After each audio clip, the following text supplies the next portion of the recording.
नमस्ते। आज हम लोग BAMS के पहले साल के एक बहुत ही ज़रूरी सब्जेक्ट पदार्थ विज्ञान के सिलेबस को समझने वाले हैं। देखिए, ये जो सिलेबस होता है ना, कभी कभी थोड़ा मुश्किल लग सकता है। तो चलिए इसे मिलकर एक आसान से रोड मैप में बदलते हैं। तो शुरुआत करते हैं इस कोर्स के पूरे नाम से। और यहाँ एक बड़ी दिलचस्प बात है, इसका पूरा नाम आयुर्वेद के मूल सिद्धांतों को क्वांटम मैकेनिक्स से जोड़ता है। सोचिए, ये इसे किसी भी प्रैक्टिशनर के लिए एक बहुत ही ज़रूरी कह सकते हैं एक फिलोसॉफिकल टूलकिट बना देता है। तो आगे हम क्या क्या देखने वाले हैं? पहले नंबर्स पर नज़र डालेंगे, फिर थ्योरी और प्रैक्टिकल एग्जाम को समझेंगे और आखिर में देखेंगे कि इस सबसे सीखने को क्या मिलता है। तो चलिए शुरू करते हैं। तो सबसे पहले बात करते हैं नंबर्स की।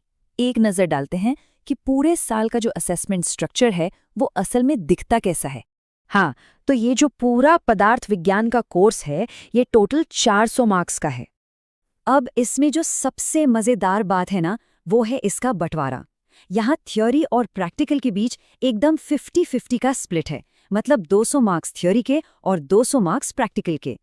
और ये फ्लोचार्ट देखिए, ये पूरी कहानी को और भी साफ कर देता है। थ्योरी के 200 मार्क्स वो 2 पेपर्स में बटे हैं, 100 मार्क्स के। और जो प्रैक्टिकल के 200 मार्क्स हैं वो आगे प्रैक्टिकल्स, वाइवा, इंटरनल असेसमेंट और एक इलेक्टिव में डिवाइड हो जाते हैं। चलिए अब थोड़ा और गहराई में चलते हैं और थ्योरी एग्जाम्स को समझते हैं। देखते हैं कि पेपर I और पेपर 2 में आखिर होता क्या है। यहाँ पर एक बात गांठ बांधने वाली है, वो ये कि दोनों ही पेपर्स का फॉर्मेट बिल्कुल सेम है, एकदम एक जैसा। दोनों ही पेपर 3 घंटे के होंगे, 100 मार्क्स के, और दोनों में ही MCQs, शॉर्ट आंसर और लॉन्ग आंसर टाइप के सवाल मिलेंगे।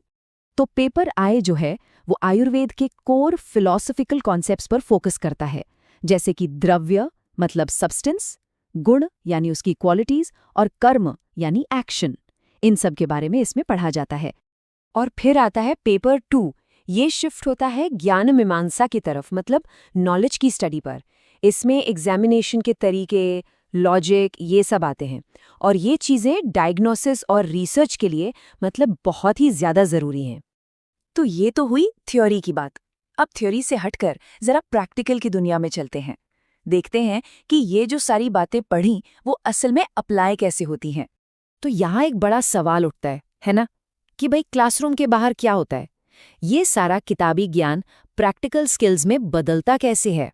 तो देखिए, प्रैक्टिकल का जो असेसमेंट है वो भी बहुत अच्छी तरह से स्ट्रक्चर्ड है। पूरे 200 मार्क्स है ना, उसमें से 100 मार्क्स प्रैक्टिकल के काम के लिए, 60 मार्क्स वाइवा यानी ओरल एग्जाम के लिए, 30 इंटरनल असेसमेंट के और 10 मार्क्स इलेक्टिव्स के लिए रखे गए हैं। और ऐसा नहीं है कि ये सब सिर्फ लैब में होता है। प्रैक्टिकल्स को काफ़ी दिलचस्प बनाया गया है। इसमें परिवार और दोस्तों के बीच सर्वे करने से लेकर कर्म को समझने के लिए कोलाज बनाने जैसे क्रिएटिव प्रोजेक्ट्स तक शामिल हैं। यहाँ तक कि अर्ली क्लिनिकल एक्सपोजर भी मिलता है। तो ठीक है, इतना सब कुछ पढ़ लिया, प्रैक्टिकल कर लिया, लेकिन इन सब का अल्टीमेट गोल क्या है? आखिर में कौन सी स्किल्स हाथ लगेंगी? चलिए इसके जो ऑफिशियल लर्निंग आउटकम्स हैं उन पर एक नज़र डालते हैं।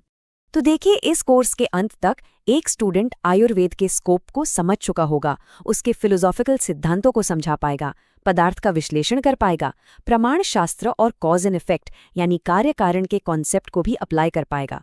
असल में यही 5 कोर स्किल्स हैं जो पूरे आयुर्वेदिक ज्ञान की नींव बनती हैं। तो संक्षेप में कहें तो पदार्थ विज्ञान का सिलेबस एक पूरी जर्नी है, एक सफर है, हाई लेवल थ्योरी से शुरू होकर प्रैक्टिकल एप्लीकेशन तक का। और यही सफर क्लिनिकल प्रैक्टिस के लिए एक मजबूत दार्शनिक यानी फिलोसॉफिकल बेस तैयार करता है। और ये हमें एक बहुत ही गहरे सवाल पर लाके छोड़ देता है कि पदार्थ और दर्शन के ये जो हजारों साल पुराने सिद्धांत हैं, क्या वो आज की मॉडर्न मेडिसिन के भविष्य को भी कोई नई दिशा दे सकते हैं? सोचिएगा ज़रूर।